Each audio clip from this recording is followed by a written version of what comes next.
is a beautiful Sunday evening, and the cleric is in his confessional. Welcome to the show, everybody. If you do not know who I am, my name is Alec the Cleric. I'm a Borderlands and Wonderlands content creator, a YouTube editor, a podcaster, and an all-around funny dad who has no idea what he's doing when he plays games, but we have a lot of fun anyway. This is the Confessional, an amazing show where we get to interview people from all kinds of walks of life and corners of the internet and beyond. And I am just so glad to have you guys here with me for our 17th episode of the Confessional. We've already had a bunch of amazing guests on this show, and we've got another amazing one lined up tonight. A couple of quick things to get through before we do that. Make sure you're following the KorruptKlae on Twitter, at KorruptKlae. On there you can find out all of the information you need to know about the Confessional, as well as see previous episodes and get early access to who we will be having on for the very next week for the Confessional. If you want to support the show, you can do that on our Patreon, patreon.com/theconfessional. There you get a whole bunch of awesome rewards for supporting the show, and you get to be involved in every aspect of creation when it comes to the show. So check that out if you are able to, patreon.com/theconfessional. If you would like to be a part of the show, you can do that by being here live at twitch.tv/AlecTheCleric every Sunday evening at 8:30 p.m. Eastern. All you have to do is show up here, and then you can ask your questions live on air to our amazing guests that we have here. Have your question read aloud and answered for you right there and then and there on the spot. If you don't get a chance to do that, though, you can check out this show on any of the amazing podcast sites that are out there. We are all over the place. Just search The Confessional. You can also find us on YouTube. So if you do miss an episode, the videos will be up on there as well. All right, enough of the boring stuff. Let's get right into The Confessional. Joining me this evening is an absolutely amazing creator that I cannot wait to get a chance to pick his brain. He is an incredible streamer, a YouTuber, and a fellow bearded brother. Please welcome in KorruptKlae. Klae, how you doing this evening, man? Good, man. How are you doing? I am doing awesome. I'm exhausted. It was a long weekend for us, but other than that, I am just super stoked to have you here and get a chance to pick your brain a bit about content creation and some of the games that you stream. So before we go ahead and get into that, why don't you just give us a quick snapshot here for those that might be in the chat tonight that do not know who you are. Who are you, and what do you do when it comes to content creation? Okay. I'm KorruptKlae. I'm a Wonderlands and Borderlands content creator. I started out as a variety streamer, but recently switched over to just sticking to one game. I've been creating content on the internet for about 7 years now. Now I'm back to doing YouTube as well as streaming. So I've been kind of making it back full circle and just doing all the content things. So that's awesome. That's me. That's awesome, man. So what kind of got you started then on this whole journey of being a content creator? So YouTube was always something, you saw growing up. Everybody's like, oh, I want to be a YouTuber. It'll be so cool. I'll make all the monies. And, I wanted to start it. And I was also at a low point in my life back in 2015. And I was just like, I need something to keep this working, something to keep it going. And so I started up a YouTube channel and started playing games and making content, kind of like G4 back in the day, the channel on TV. Yeah. Wanted to make content like that, reviews, opinions, all those things. So that's how I started. That's cool. So so you drew inspiration then, I'm guessing, from what were some of the other channels or did you watch other YouTubers and stuff like that, and which channels kind of inspired you then to get rolling? Honestly, it was just G4 that got me going. I didn't want to watch too much because I'm a big person that if I see something, I'm like, oh, I'll make something similar to it. So it's just like, I better not watch anything. I better just kind of do my own thing and then see afterwards how it lines up, because I don't want anybody to think I'm copying them, because I don't copy. It's just, I want to make sure that I do my own thing and go down that path. So It was just kind of me and that. I don't blame you. No, and that's hard. That is hard to do, especially in today's day and age where, there are so many incredible content creators out there, and the old adage is that everything that could possibly be done on the internet has been done. Making yourself original is definitely probably one of the hardest things to do as a content creator. What's what's some of the things that you try to incorporate into your content that feels like, or how do you feel like you make yourself original, I guess is a good question. Kind of going back to the mental health piece of it. I struggle with all kinds of mental health stuff, anxiety and some depression, and I always want to be approachable and open and relatable about my mental health. So I always kind of bring that up into the stream, like how I'm feeling mentally that day and how I'm doing mentally, and just kind of be approachable in that. And I don't make that the basis of my content, but I do make it known that I'm open to talk about it because I want more people to be open about their mental health, because there is a stigma around mental health, and especially men and males, and I would like to bring more attention to that. So I try to use that as my twist and try to make it open and honest with people. No, that's awesome. That's awesome. And especially because you're willing to do that. I try. Well, it's hard, isn't it? Yeah, I mean, yeah. It's not an easy thing to do, especially for males when we're expected to have a certain manliness, I guess is the right word, about our emotions and everything, and especially in the generation I grew up in, like, guys didn't talk about how they were feeling mentally, and if you did, you were a sissy, and Weak, yeah. So like, how do you or I guess better question is what kind of inspired you to make that part of your stream, because that is such a good platform to stand on. Like, where did that start for you? So you did ask me who I kind of leaned on for inspiration, and I know he's kind of crazy now, but Boogie 2988. Yeah, I remember the old Boogie. Boogie, he kind of lives in the same area that I live here in Arkansas, and like I got to go see him when I was at my low point, and I just started my YouTube channel. I was like, I want to kind of be like him, and I want to kind of talk about it and not be so afraid to talk about it. And some people always made fun of him for it, but at least he stood up for himself, and at least he stood his ground on what he felt. So it was kind of that is who inspired me to want to talk about it and be open about it. No, that's cool. That's cool. And I mean, look, Boogie's had his controversies or whatever, but for the most part, like, and especially a lot of his earlier stuff, like, he was on the front line of doing that. So that is not a bad inspiration place to come from at all. I love that. I absolutely love that. Well, we've already got questions rolling in from the community, so why don't we hit a couple of those real quick? John versus Games wants to know, how do you get your beard looking so glorious? So the beard's interesting because last Halloween I had to shave it all off because my sister was a barber and I had to make sure that she could straight razor a beard. So I actually started all the way over, and I think that's what's contributed to it looking so good. Yes. Because it was like this length, and then I had to just get rid of it and then bring it back, and I took care of it from start to finish. Beard oil, washing it every day, and all of that. I think that's what's been the key. I think that's truly been the key, is starting all the way over. It really is. Like, people don't believe that. Like, I think some people think it's an old wives' tale that if you like shave your beard off, like, it doesn't come back fuller. Yeah. But like, it totally does. Like, really, it's crazy. But it's more healthy than it's ever been. So it's always a labor of love, though, isn't it? Like, we could probably we don't even have to say anything for the rest of the show. We could just sit here and like just do this the entire time. And that would be some high quality content right there. Oh my gosh. High quality content. Next question. Comfortably Dumb wants to know, do you have a pre or post stream routine besides the obvious technical stuff? Pre or post stream? Pre, I kind of start the stream up and I listen to a few songs that are like screaming at me, and then I go get a glass of water. And then I come sit down and get myself going. Post stream, usually after I go raid somebody and hang out for a little bit, I really just like to sit in my own element for a little bit, because it's kind of hard to come down from the stream because you're always on.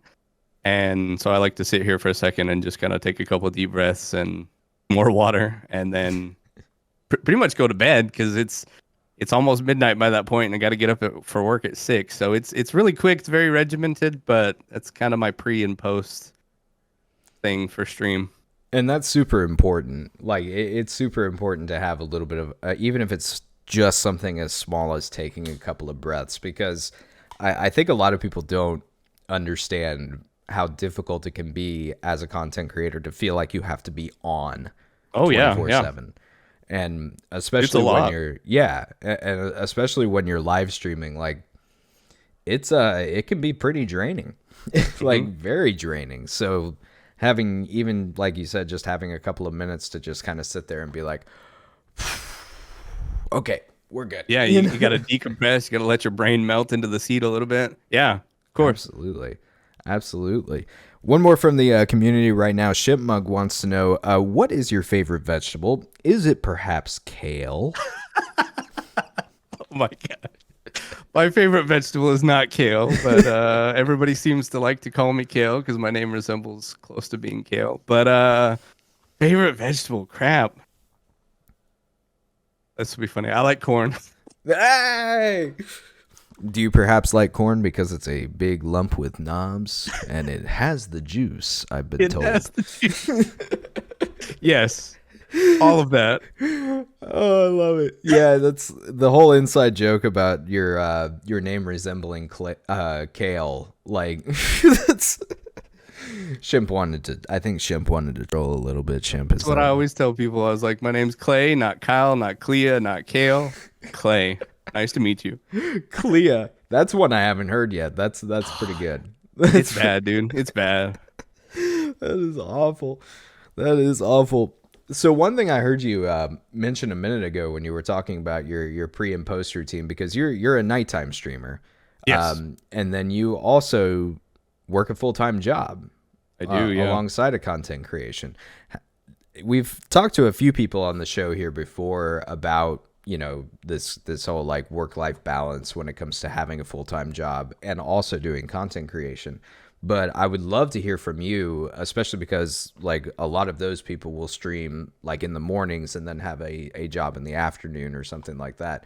How do you kind of balance being a full-time worker at a different job and then bringing content creation into that? Because content creation on its own can be an incredibly time-consuming gig. So how do you kind of balance the two? Well, it's almost 3 because you bring a relationship in the mix. You know, I got Mrs. Corrupt as my wife, so like you almost have 3 things that you have to maintain. So you have to have constant communication with the wifey about like, okay, this is what we're doing, this is the plan weeks in advance. And then, you know, with the work thing, it's just I do my work and then I come home and you got to get in a different mindset and you spend some time with Mrs. Corrupt. And I mean, we know throughout the week that this is how it's going to be Monday through Thursday. And then Friday, Saturday, Sunday, we have our time together, and then it just you kind of get into a consistent habit of doing it after a while, but it does take a lot. And especially, we talked about the night thing. I have slipped my schedule back from like 5 o'clock at night. That was beginning to be too early, to 6, now to 7. And I've had to really watch it because sometimes it goes later in the evening, and before I know it, it's midnight, and I'm like, oh, I only get like 5.5 hours of sleep. So I got to be up because my commute's about 45 minutes. Oh, wow. And, there for a while, it was becoming too much. I wasn't getting sleep. And I did burn out this summer. I mean, I can fully admit to you that I had a burnout this summer with everything. And so I've had to dial it back, and I've had to stream like 3 hours, 3.5 hours. But you have to be self-aware in who you are and what you're capable of and what you're doing, because you have all these other responsibilities, and you have to be honest with yourself. And I had to be honest with myself and say, well, maybe I can only do 3 hours instead of 5 hours a night. And that self-awareness is key when coming into trying to do this as well as a relationship, as well as a job, Oh, for sure. For sure. And I love the fact that you brought up communication there too, because, I'm also in a full-time committed relationship. I've got kids, and then not only do I content create, but I also work as well. I mean, it's still in the same genre because I work as an editor, but it's, there is a balance that has to be done with that. And communication is way up there on the list of what you got to do to keep all that together. How do you find it difficult to keep your work life and your content creation life separate? Like when it comes, and the reason I ask that, like, if you have a bad day at work, is it hard for you to then like get yourself into this like mindset when when I get home, I got to be happy for stream and all of that? Like, how do you kind of, is it hard to keep those two things separate for you? So the old Klae would have been like, oh yeah, I'll just put on a happy face and stream. But 90% of the time now, if I've had a bad day at work, I won't stream.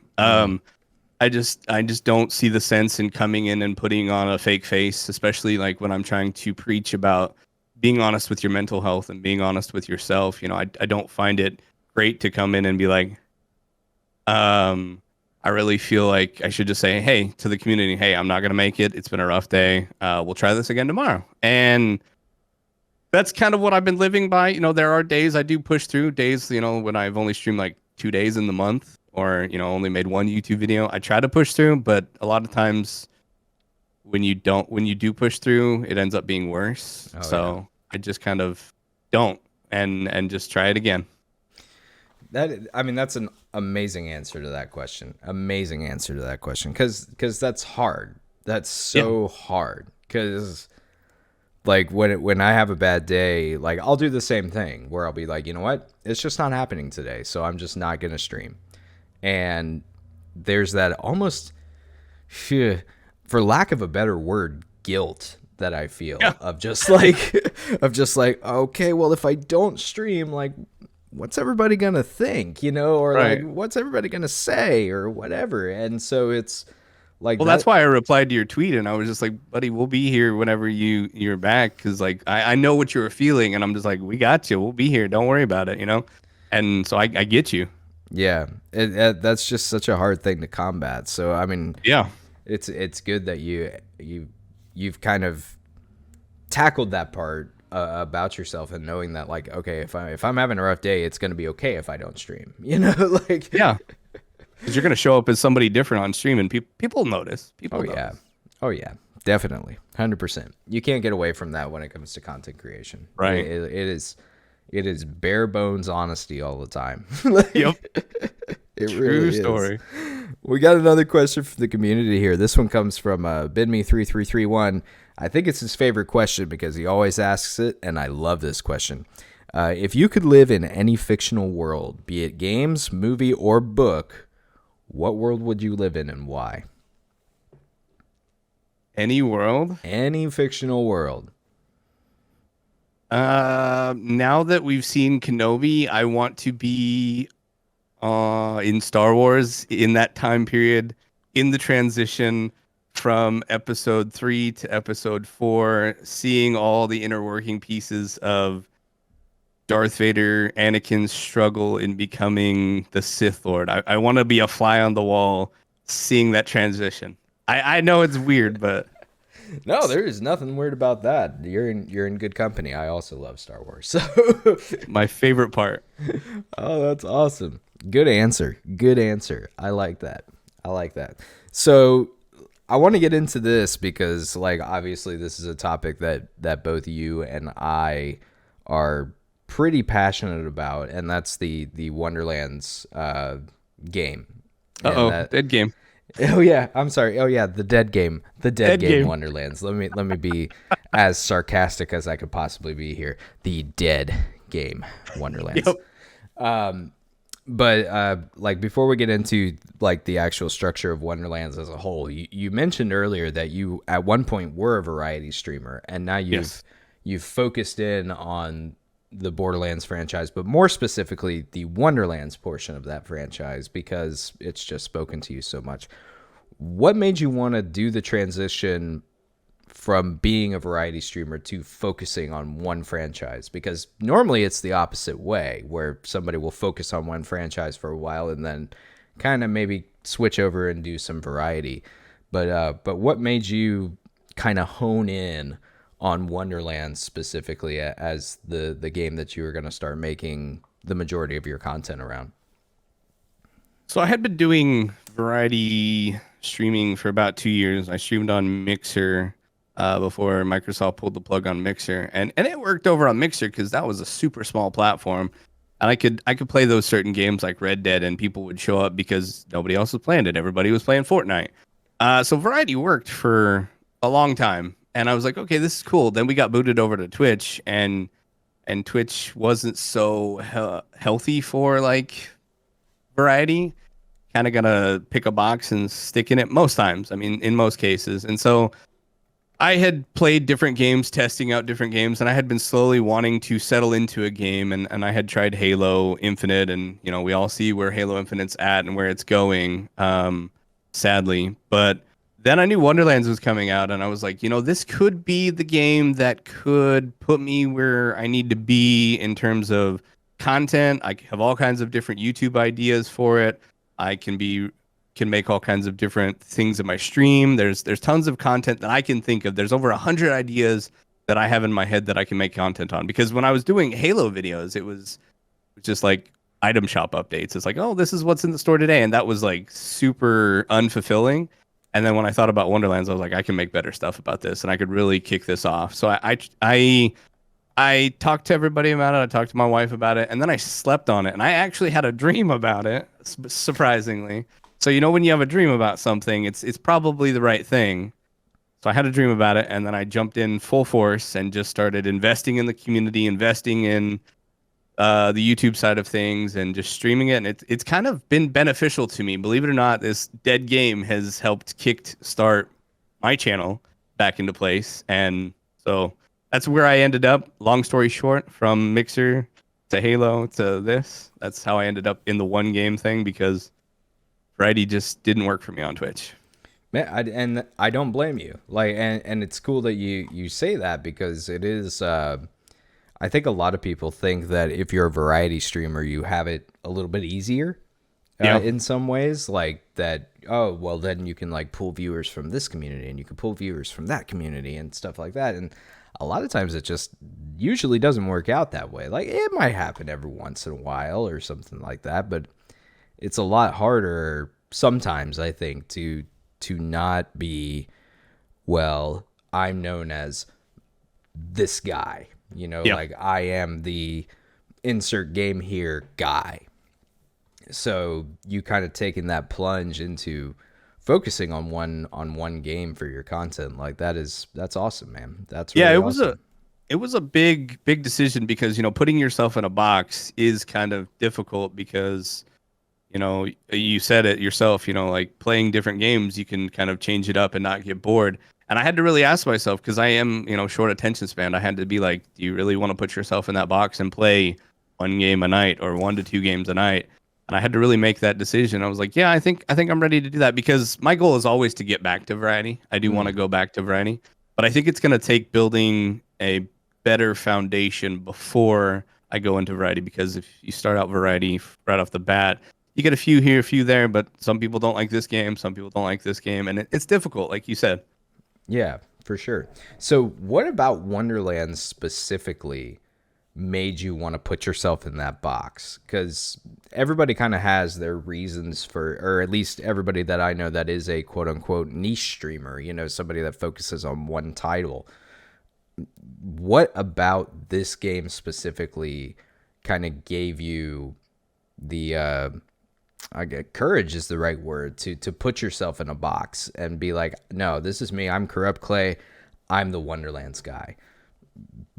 What about this game made you feel that way? Well, when we got the announcement of it at the Game Awards, I was like, hey, this is kind of cool. This should be pretty fun. And then we slowly got more information about the game, that it was going to be full-fledged. It wasn't going to be DLC. And then, believe it or not, when we got the announcement of the Chaos Chambers and how the end game was going to work, I was just like, this is repeatable content. This is something we can make stuff around. We can make builds around. And I was just like, this is it. I can do this. This is fun. And then when the game came out and I played it, I was like, yep, good decision. I have fun with this. I enjoy this. And it's just really shown through all the content that I enjoy it. And my thought process from the beginning was correct. Yeah, it really does. It really does show through to your from your content, or shows through your content. Sorry, I misspoke there. It shows through your content just how passionate you are about this game, and especially for those that might not be as involved in the Lands franchise as you and I are. Wonderlands has caused some controversy in the community because a lot of people don't enjoy aspects of it. Some people do enjoy aspects of it, and there have been some clashes within the community when it comes to something like this. So it's cool that your passion for the game has kind of helped you stay the course, I guess. Yeah, is the best of way. course. That's kind of the best way that I can describe it. Where do you kind of see the Wonderlands franchise going? Because at this point they have announced that, they do intend to make this game into its own franchise, which means we're probably going to get sequels. Hopefully that means we get more content down the line for this game. But where do you kind of see it going, and just kind of wax poetic a few minutes if you want to about this franchise? I really feel like the game is it's in a good spot. It's headed in the right direction, and I'm not saying the direction that everybody wants it to be in. I think their original intention for the game, Gearbox's original intention, was to make a game that was a little bit more lighthearted, a little bit more inviting to new players, and maybe it's I said this in one of my videos, but I really feel like this is like their stair step into letting people into the Borderlands franchise. And, that's why there isn't dedicated farming. There's the Chaos Bunnies because, trying to introduce farming to someone younger or a younger family member might be too difficult. But you bring them into Wonderlands, you say, just hit the bunny. And they're like, okay. And they do that. They get the loot. They start to understand it. They start to piece a build together. And they're like, oh, I love this game. Hey, you should try Borderlands 3. Boom. Now that they're in the franchise. And I feel like that's what they are trying to do with this game is stair step people into the entire franchise by showing them little glimpses of what makes the Borderlands as a whole so great. And I think, yes, it has a lot of people upset. Yes, it has a lot of diehard fans not enjoying the game because it doesn't have what they want. But if you think about the bigger picture and the bigger community as a whole, I think it's going to be beneficial long term. That's really interesting. I had never even thought of that before. That could be just kind of like a gateway drug, as it were, into the beauty that is the Borderlands franchise. That's a really cool observation. I hadn't even thought about that. Yep. I hadn't thought about that even once. Is it hard for you as a content creator who has put himself in the box, as it were, of like, this is the game that I'm going to stream. It's Wonderlands. Is it hard for you when the rest of the community has been so negative towards the game? Like, is that hard for you? Like, are there struggles that come with that? Being somebody that's still still up talking this game, even when a lot of the community has been so negative about it. Yeah, it is difficult. It is difficult to hear. It is difficult, and I'm not one of those people to argue with them on Twitter. I'll just go make a video about it.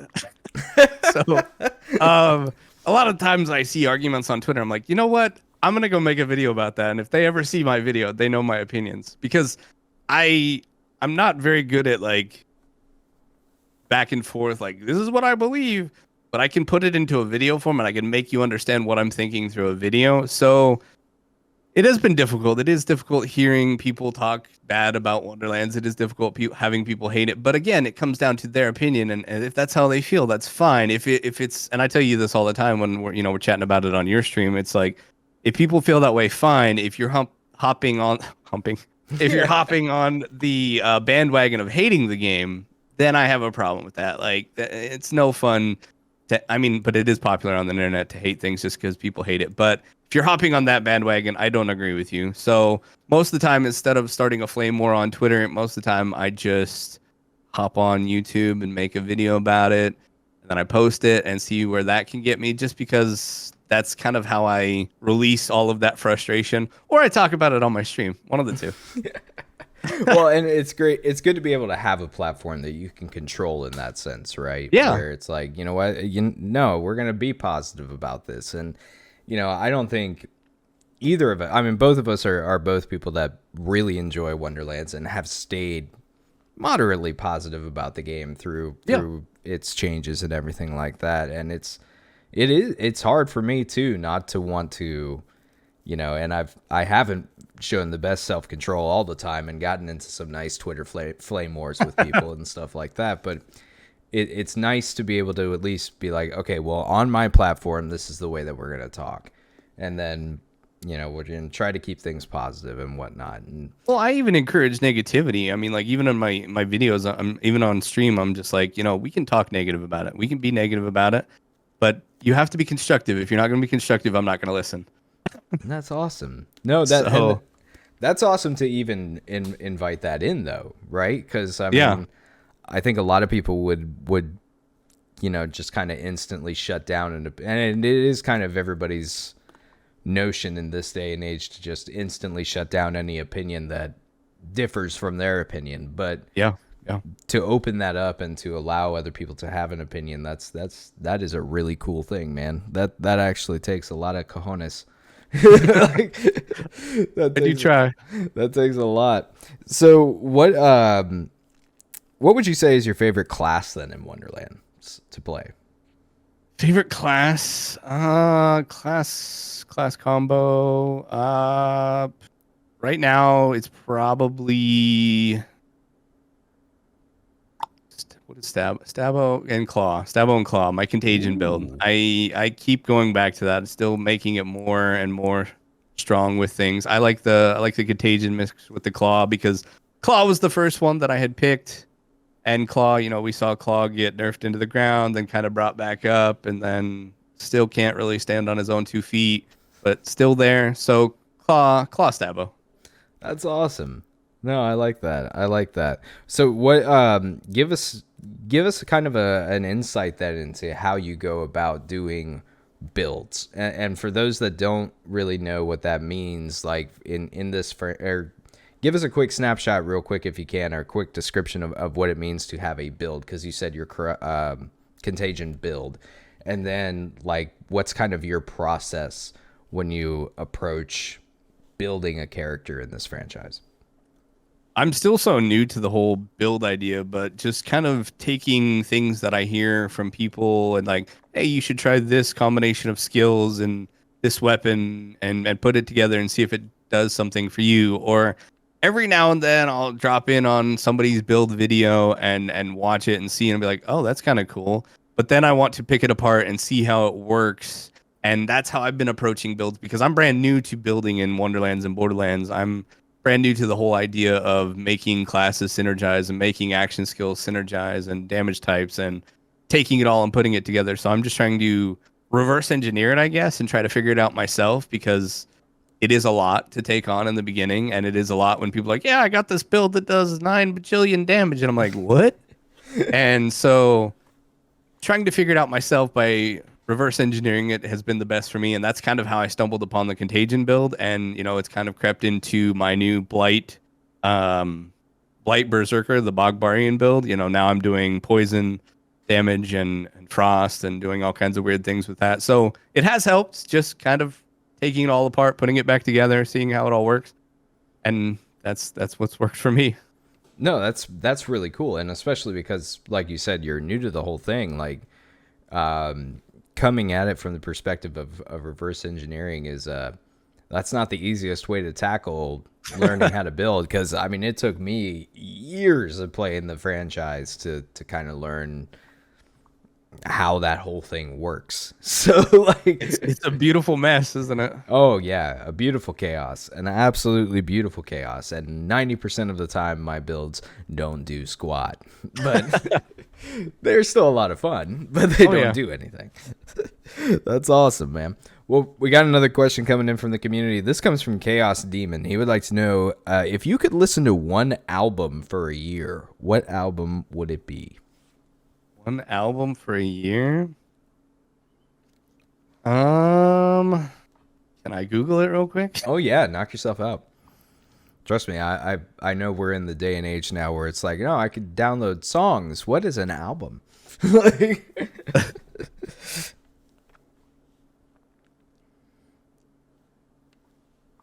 man, I don't even know how I'd answer this question myself. Thanks, Demon. Deep one.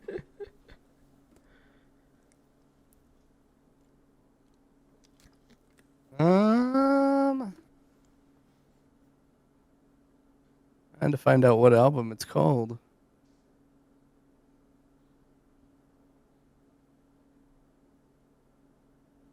Oh, the Trauma album from I Prevail. That's kind of Oh, been my go-to for the last year and a half. It's very dark and deep, but it's kind of been my go-to. Either that or something Disturbed. I really like Disturbed. oh, there you go. Okay, okay. So we're on the same wavelength, music wise. I like that. I like Yeah, that. I like I Prevail. Good album. Very good album choice. I like that. Um, let's see here. that was I a know good John. question. Thank you. Yeah, that's a solid question, Demon. Good work.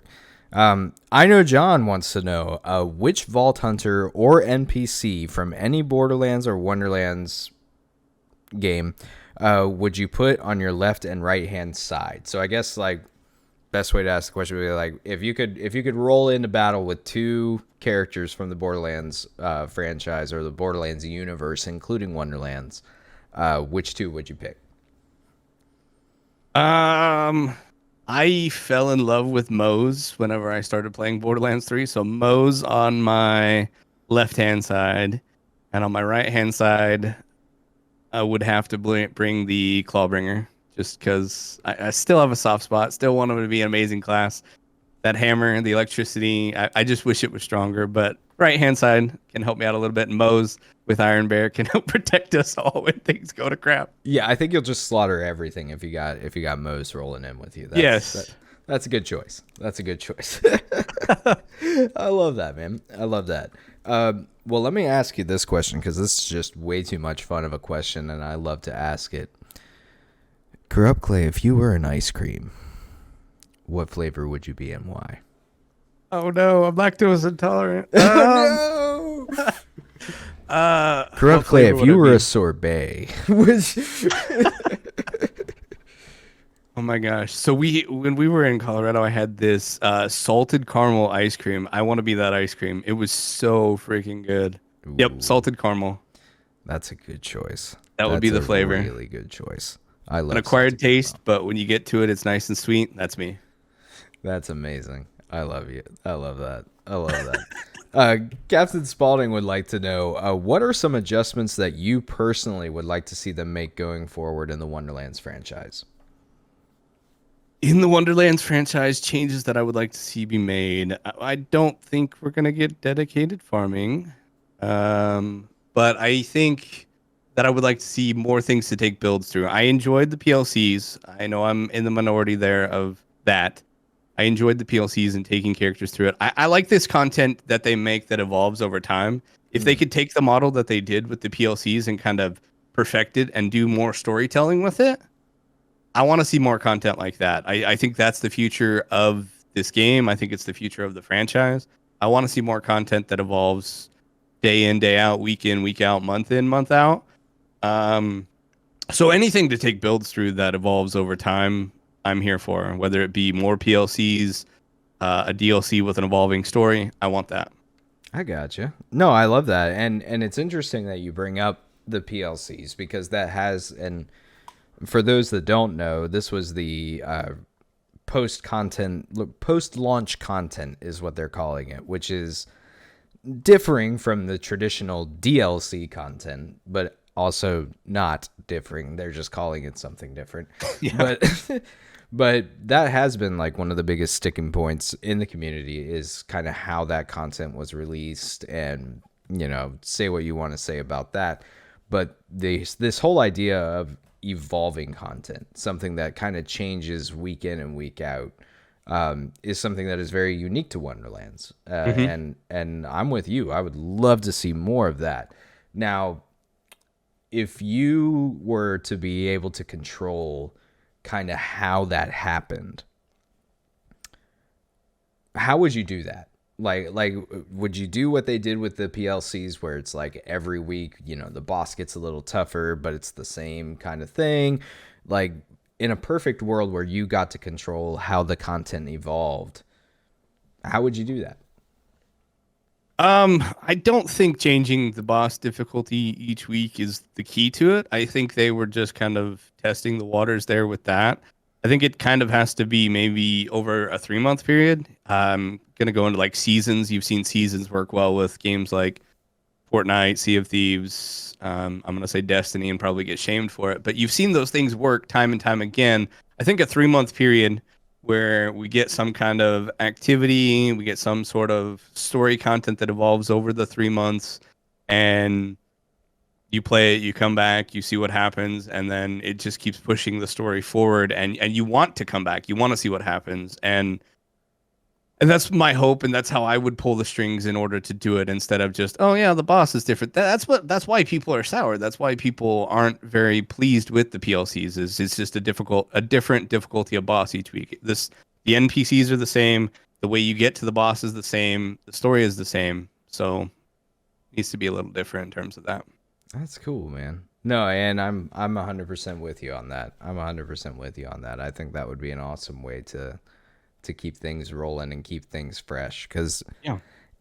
dang it, there are so many unique and awesome things about Wonderlands that get overshadowed, I'll say, by the dissenters out there. And this whole idea of evolving content is something that is just so uniquely awesome to Wonderlands. And so I hope that they don't lose that going forward. Like, I really hope that they don't get discouraged by the angry messages and the lukewarm reception that a lot of people have had to this game, and that they keep it going. Because I don't think they will. I think they're sticking to their guns with Wonderlands. I think they're really sticking to their original thought process of what they wanted to do, good or bad, just to prove a point that, this is different. This isn't what you're used to, but this is different, and this is kind of where we want to head with things. And maybe we may see it in a Borderlands game where we get a new piece of content or a new area to explore, but then the story evolves over time. This is the future. We're living in a live service world now. Mm-hmm. And we want our game to always have content. This is how it's going to be delivered, I feel like. And I'm all for it, as long as the content keeps up with the hunger for it. Like if they have enough content to keep us satisfied, our appetite satisfied is what I was trying to say. There you go. To keep us satisfied, I think that is the key to it. A lot of these games come out and they're live service games, but they don't have enough content for the people. They beat it, they go through all the things, and that's where we're sitting with Wonderlands. Everybody's gone through Chaos 1 to 50, 1 to 100. Now what? The content has to keep up, and if it doesn't, we see the ramifications of that. Yeah, for sure. And I think that's the biggest, if I have any issue at all with Wonderlands, it does feel like, once you do hit that pinnacle, it's like, okay, well, where do I go from here? Yeah. And honestly, I feel like that would solve 90% of people's dissension, is if they were just like, okay, well, then from here, this is where you get to go next. Like, Yeah. I totally am on the same page with you on that. Let's see. We got another question here from Adam's World. They would like to know, would you care to see a crossover or merge of Borderlands and Wonderlands? And he hopes that makes sense. I think I understand what he's asking, but would you... I think, Wonderlands and Borderlands are obviously two very separate worlds that are in the same universe. Would you ever want to see those two worlds kind of collide together in one experience sometime in the future? Like with more character cameos or a full-on merge crossover? Yeah, I'm thinking that Adam is asking it like more of a full merge crossover. Would I like to see it, or do I think it'll happen? Yeah, would you like to see that? I think it'd be cool. I don't think it will happen. I think they're wanting to keep these separate on purpose, but I think it'd be awesome. Anytime we can see more characters, more story, more anything from Borderlands come into Wonderlands or vice versa, that would be dope. Yeah. And I think it will be, just in my opinion, I think it'll be a lot more like what you just said there a second ago, where we're going to see more Borderlands characters come into Wonderlands as opposed to the opposite, where we have like Wonderlands characters coming into Borderlands. Does that make sense? Yeah, you've got those characters, you've got those strong names. Bring them in, use them to your advantage. For Get people sure. excited with nostalgia. Nostalgia is a powerful drug. That's for Yeah, sure. yeah. Bring it. Bring on the nostalgia. Um, Got another question that I like to ask everybody, and we touched on this a little bit earlier on in the show tonight. But the whole idea of burnout, like you said, that you recently had a bout of burnout, or not, maybe not recently, but before you kind of put yourself on the path of being a full-time Wonderlands content creator, you had a bout of burnout there. How did you kind of cope with that? And what advice would you give to somebody that might be going through a section of burnout right now, or starting to feel burnt out, not just in content creation, but in, any aspect of their life? Like, how did you kind of pull yourself out of that, and what advice would you give anybody that might be feeling that? I've actually had a couple, honestly. There was one this summer, and then there was one a couple of years ago, probably when the pandemic had just started. But honestly, this last recent one, I took 19 days off from everything. And I don't do that because I don't take time off. I don't stop. I don't take time for myself. And it's so cliche to say, but sometimes you got to stop and like find yourself for a minute. And you're like, no, but I'll lose everything and everybody will walk away and everybody disappear. They don't. They won't. And if they did, they weren't meant to be there in the first place. And honestly, like, this is just the internet.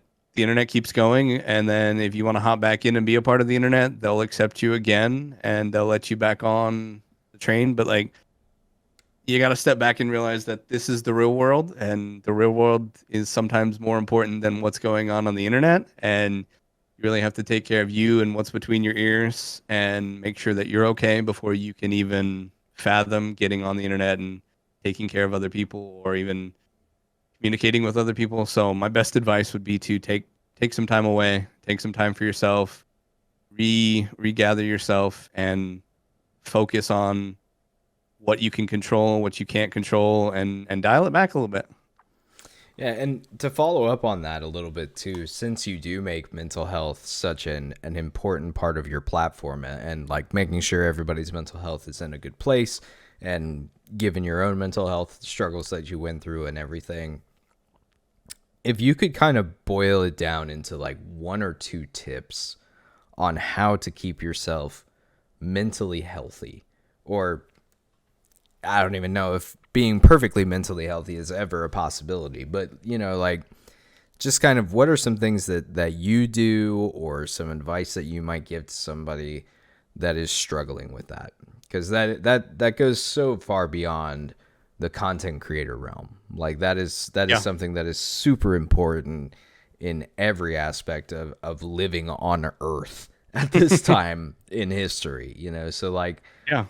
as someone who does focus so hard on mental health, like what are some things that you can, or some tips that you can give us on how to keep ourselves mentally in a good spot? The first one would probably be try to get sleep. I know some people out there can't, but sleep has been one for me. When I don't get enough sleep, I feel like things decline very quickly. And try to get sleep. Cut out the caffeine, because whether you want to believe it or not, the caffeine is affecting you. I completely have been off caffeine since July. So going off caffeine, getting enough sleep, and then probably gosh, I had it. What was it? Lost it. I've been there. Shoot. I don't remember. Caffeine is the big one for me. Going off caffeine and trying to get enough sleep was huge. And really trying to make sure that you are honest with yourself, and you really take a look at what you floundering here. No, that's that honestly, like, just saying that part is so profound. And Yeah. that's the being honest with yourself. Yeah. Because I think a lot of times, a lot of people in our generation feel like they can't be honest with themselves about when they need to check themselves mentally. Hmm. Like we live in a generation where everybody is so woke and aware of mental health, and like, oh, I need to do self-care and blah blah blah, and everybody is so proud of the fact that they are so aware of mental health issues. And I think that's true for them looking at other people. A lot of times it is so much harder to be honest with yourself about that kind of thing. It's true. And I have to check myself constantly of being like, okay, yeah, I'm giving people all of this advice and stuff like that on how to keep themselves healthy. Am I doing that for myself? And then I have to look at myself and be like, no, you moron. You slept 2 hours this week. You are surviving off of coffee and a prayer. And like, Yeah. so that honestly is probably one of the most profound things you could have said is, Yeah, because I can say sleep, and that may work for half the people, but it's honestly, like you said, looking inwards and being like, okay, what do you honestly need? And it takes a lot to be honest with yourself. It takes a lot to be like, okay, well, I need to sit here and take a few deep breaths, or hey, I need to go to bed earlier. Hey, I don't need that energy drink or that iced coffee, or I need to, cut back my stream to 2 days a week instead of 4. You never know. how dare you suggest that I don't need coffee? No, I'm kidding. I love it just as much. But Oh, it God. hurts. It hurts. It hurts. I do need coffee. No. No, I don't. No, I don't. So like, because I mean, we could talk about this literally all night long, and I would be very happy to do such. But like, how do you stay honest with yourself? Because that, like you said, that is one of the hardest things to do, is to turn that introspective lens on yourself. So how do you do that? that's taken a lot. Being honest with myself has taken a lot of self-reflection and a lot of just I think of it as like an onion, uncovering all those layers of what causes you to feel the way that you feel, and know that the voices that you hear sometimes weren't put there by you. And so trying to discern from what is me, what is not me, and then be like, okay, now what do I need? And trying to really just hone in, and like I say before, just sitting there, taking a moment to yourself, and really listening to your entire body. And Mrs. Krupp, she's always like, you're so in tune with your body. It's like, I kind of have to be. I'm at war every single day with it. So, I've been having issues with heart palpitations and stuff. So I've been like listening to my heart and making sure that that's okay. And it's a lot, and it just takes a lot of being within yourself instead of scrolling through your phone or watching something or pulling open a stream or playing a game. It takes a lot of just being alone, a lot of alone time, which, if you deal with mental health, it's also not the best thing, but sometimes it is the best thing. So lots of contradictions there, but you kind of have to be alone to be able to be in your own element. I like that. I like that a lot, because that's hard. Yeah. Like, Yeah. and for someone like me who is an introvert by nature, like, yeah, I love my alone time and stuff like that, but I know that there are some people that like being alone is probably the scariest thing in the world for them. Oh yeah, for sure. So like, but it's like you said, it's all a balancing act, right? Like being able to balance when it is appropriate to be alone, when is it not appropriate to be alone, and just being honest with yourself in that. That's, whew, I love that so much. It's heavy. Yeah, but It's heavy, but it's 100% necessary, right? yeah, of It's course. 100% necessary. So I love that, and I love that you're using your platform to say these things, because it doesn't get said enough. For, as like I said, as aware we are of mental health and stuff like that in this day and age, it still doesn't get said enough. Right. Like, and that's a very noble thing to devote your platform to. And so, bravo. Keep I doing do what try.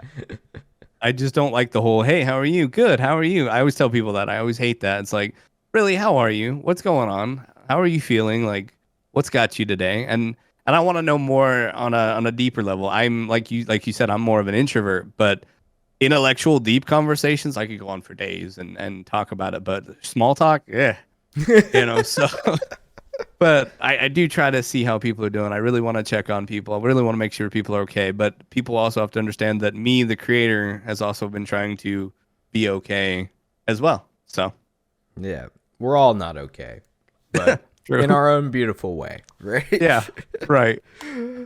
Well, Klae, man, it has been absolutely amazing to get to talk to you tonight here in the confessional. Before we go ahead and wrap up, though, I do love to do what I call the shameless plug portion of the show.